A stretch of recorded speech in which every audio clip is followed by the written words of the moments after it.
we are zeroing in on Moderna and the vaccine business this morning. Moderna says its COVID-19 vaccine is safe and generates a strong immune response in children ages 6 to 11. The company planning to submit results to regulators soon. The FDA's independent vaccine advisory panel could endorse Pfizer's vaccine, meanwhile, for children ages 5 to 10 today, with possible CDC approval next week. Joining me right now is Moderna's co-founder and chairman and flagship pioneering founder and CEO, Noubar Afeyan. Great to see you, Noubar. Thanks so much for being here this morning. And boy, oh boy, you've got to be feeling great these days. Congratulations to you and your team for all that you've done. mRNA technology coming up with the record-breaking span in just 11 months. Moderna has created, developed, manufactured, and gotten the regulatory approval for this vaccine. What a year. What a 2 years, Noubar. Well, thanks for having me, Maria, and thanks for those comments. Indeed, every day it feels like new challenges and new applications of mRNA technology, and we've spent 10 years really being the pioneers in this field, and it's great to see it have impact over the whole world. I know you have, and you've also been able to use mRNA technology for other uses. I know there's a fair amount of work being done there. The analysts on Wall Street are expecting Moderna to report $21 billion at a minimum for COVID-19 vaccine sales this year. Is it much more than that? Well, you know, as a public company, we will have our earnings release coming up here shortly.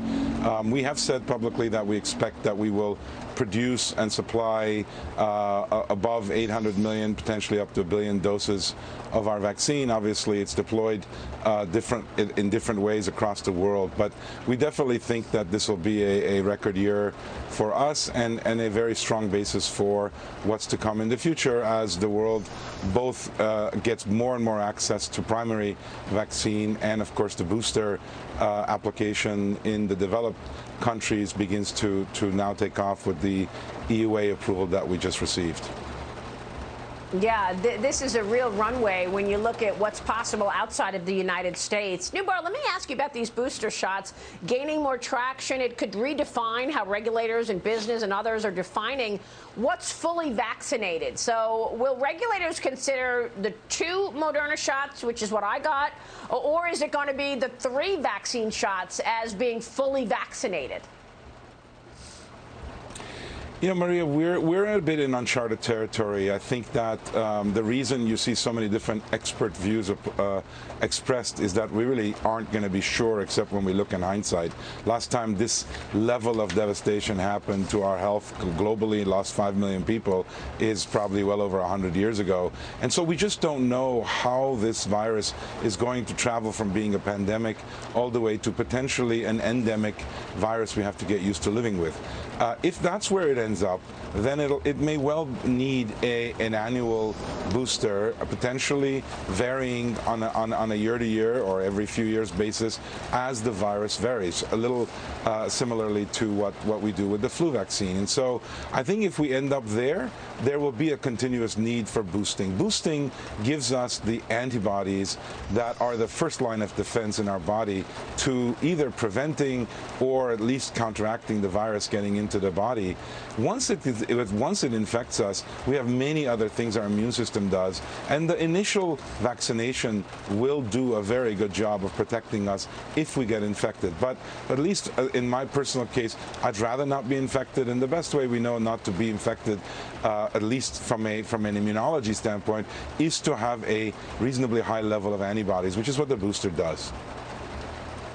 But Noubar, isn't it true that if you do get infected, and I recognize that that's a real risk to take because everybody's body is different and you may very well face a very tough situation when you do get it. Others don't face anything. But once you get it, don't you have more immunity from the actual infection than you do from the vaccine? I don't think that that's a statement that there's data for one way or the other. I think you get immunity if you get infected without a vaccine. I think you'll get some level of immunity. Right. You get a lot of immunity with a vaccine.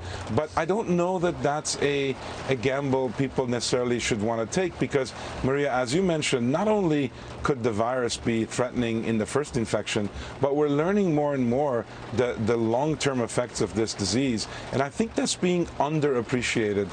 We have, for example, one of our companies today announced a phase 2 trial, a company called Excella, that's going after long COVID, because we expect there'll be millions and millions of people, some of whom did not get infected in a very strong kind of symptomatic way, who are demonstrating months later the effect of this infection. That's quite different than influenza, quite different than a lot of other viruses. This virus seems to leave some longer term effects, and I think all else being equal, we ought to do everything we can to prevent getting infected, as opposed to kind of assuming that it's going to be fine if we do. Of course, if we do get infected, then we have other approaches to deal with it. Yeah, for sure. What about long COVID? What do you think the risk of long COVID is for the average individual who has been vaccinated? I think it's very early, but the numbers are quite high. In some locations, people are reporting more than 10-20% of people who have been infected who are showing 6 months later signs and symptoms of unexplained things all over the body, basically, whether it's in the lung or the heart or the brain. This is problematic. I don't think we can assume that that's going to go away and not to worry about it. Now, we don't want to over worry, but I think that's where protection is a very, very important thing in this particular virus. I think if people understood what the virus can do to us, they'd think a little differently than right now, where we think it's a similar thing to a cold. Real quick, Noubar, before you go, I know that Moderna is in trials for influenza as well. Tell me about the mRNA seasonal flu vaccine and what kind of a runway that looks like for Moderna. Well, we're very excited several months ago to announce that we are going to be developing a seasonal flu vaccine, which we very much hope to have data on in the not-too-distant future. And we're hopeful that we will see similarly encouraging results from just the whole platform of mRNA, so that we may be able to show robust and effective vaccination. Once we do that, we've also said publicly that we will likely combine these, so that the seasonal vaccine in the future might well be a combination of mRNA for COVID-19 as well as for seasonal flu, or whatever version of COVID is attacking us at that time. So that is a major convenience, compliance, and protection kind of mechanism. But then beyond that, we're looking to add additional vaccines and respiratory, potentially in combination, so that we think about this type of protection as a part of how we're living, coexisting with viruses that are increasing in terms of their threat to us. And I think that the technology exists, thanks to all the investments in science and in companies, to be able to do this. Absolutely. Noubar, that's huge. Thank you so much for telling a combined COVID flu shot from Moderna. We so appreciate it. Again, an incredible feat from your team of scientists and executives at Moderna. Thank you, Noubar, for joining me this morning. Thank you.